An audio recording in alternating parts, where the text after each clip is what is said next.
Oh, thanks for tuning in. We are up to day 24 in Poetry Lockdown. It's been a lot of these poems. And the next couple of days are really special days for me, and I know for a lot of you out there celebrating the Triduum, Holy Thursday, Good Friday, Easter Vigil, and then Easter itself. And I've tried to find poetry that I feel like in some way is talking to those mysteries of faith. And even if you're not a person of religious faith, I still think these poems are really powerful. So let me jump in with today's poem. Actually, two poems. So I'm really I love the poetry of Seamus Heaney. He's an Irish poet. Wrote through much of the 20th century and through some real political upheaval. In Ireland, and really in a poetic and spiritual manner, processed some incredibly traumatic events for that country. Um, so I'm reading from like a part of a collection that he published in the 80s called Station Island. And there's an island in Ireland where people will go and they will do like a pilgrimage, kind of like similar to the El Camino in Spain, but much smaller. It's like a 3-day pilgrimage, and you can be religious or non-religious. In fact, for Heaney, he was raised Catholic, but definitely didn't find himself practicing the Catholic faith for most of his life. But he had sort of a sense of a crisis of his own vocation. People had kind of looked at him as kind of like this, I don't know, almost like a spokesperson for understanding the spiritual nature of the troubles in Ireland, and he was struggling with kind of the mantle of that as a poet, and really kind of looking at his own vocation as a poet and what he wanted to do next as a poet. So he went to Station Island, and and composed this really incredible sequence. So he was someone who loved the poet Dante. If you know Dante's work, Dante goes, he speaks to the poet Virgil, who takes him through the Inferno, hell, purgatory, and up to paradise. Um, and Heaney found that to be a really helpful inspiration and structure for himself. And so in this um, Station Island, he ends up talking to all these different shades, these ghosts who come to him, and some of them are victims of political violence. Some of them are poets or writers that have inspired him.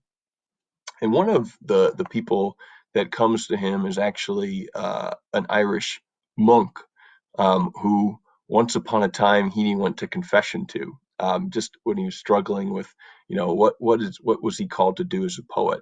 Um, so that's the first poem I want to read from Heaney's work. It's from that sequence where he's kind of meeting all these different ghosts from his past. Um, and this is part 11.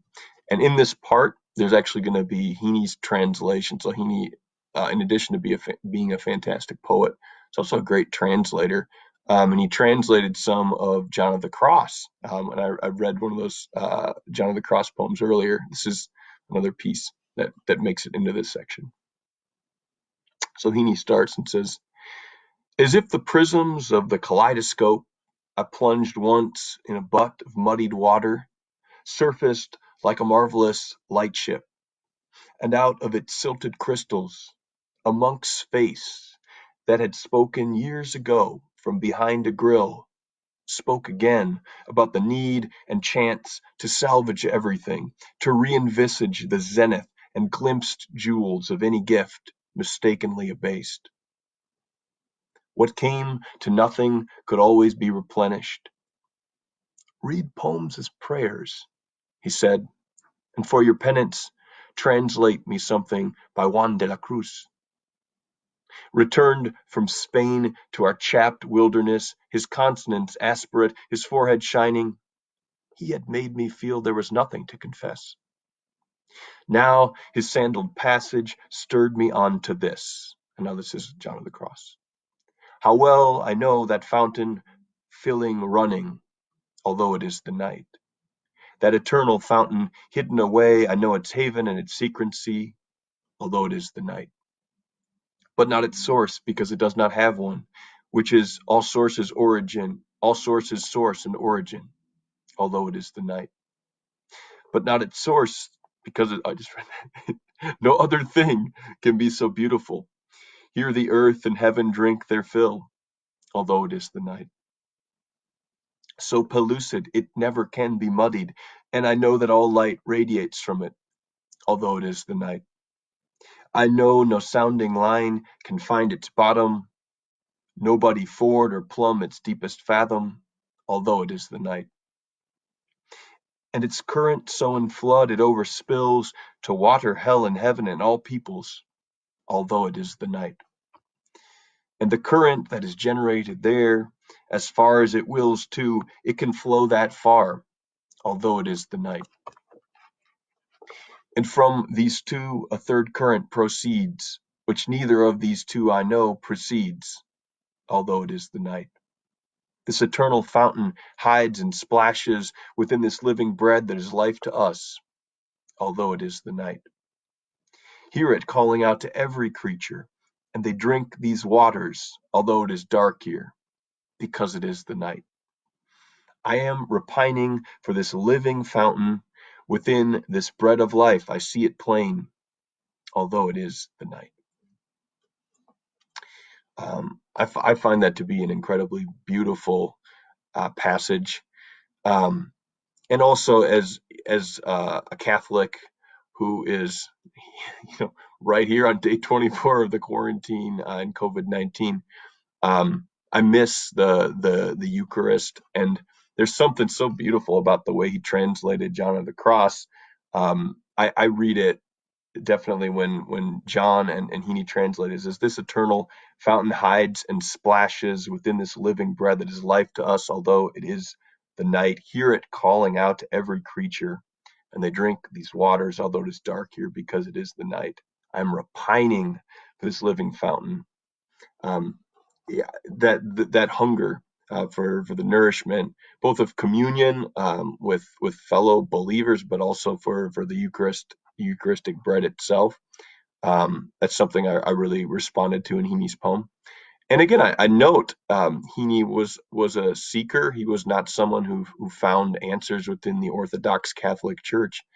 And I think he when he took that poem in, I think he found nourishment really in poetry itself as a source that continued to nourish him, and his imagination really nourished him, and I find that beautiful as well.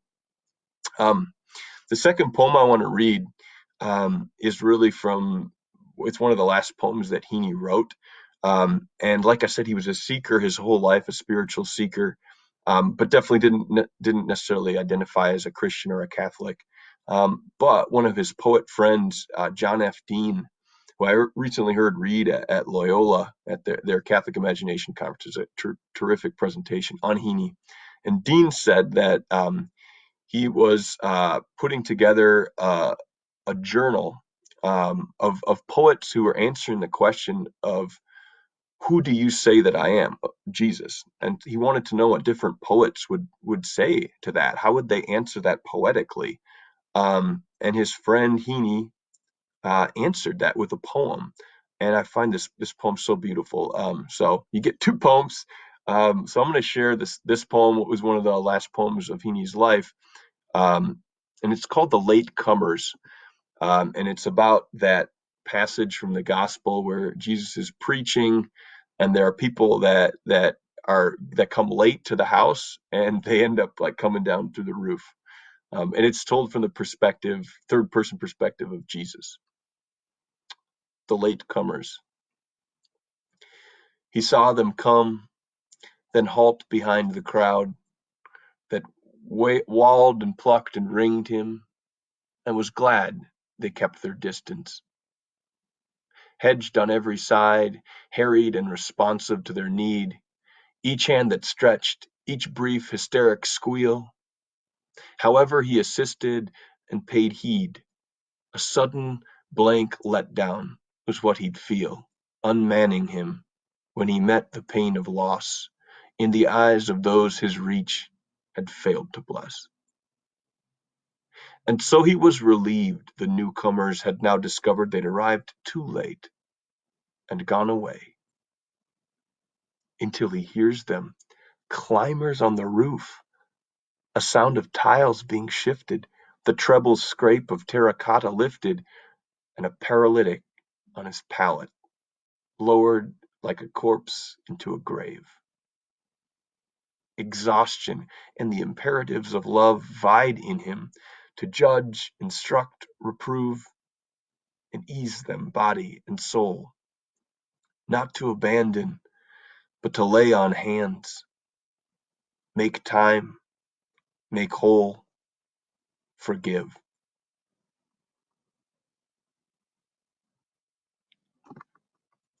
Beautiful poem. I don't want to say too much about this because I know this has been a long one already.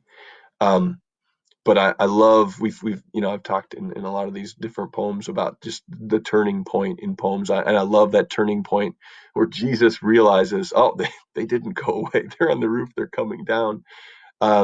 And those closing lines, to me, a great poem, you can honestly take any line of the poem and it stands on its own and it shines.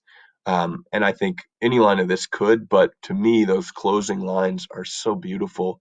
And to me, as a Christian, they sum up the whole of what I take to be my faith.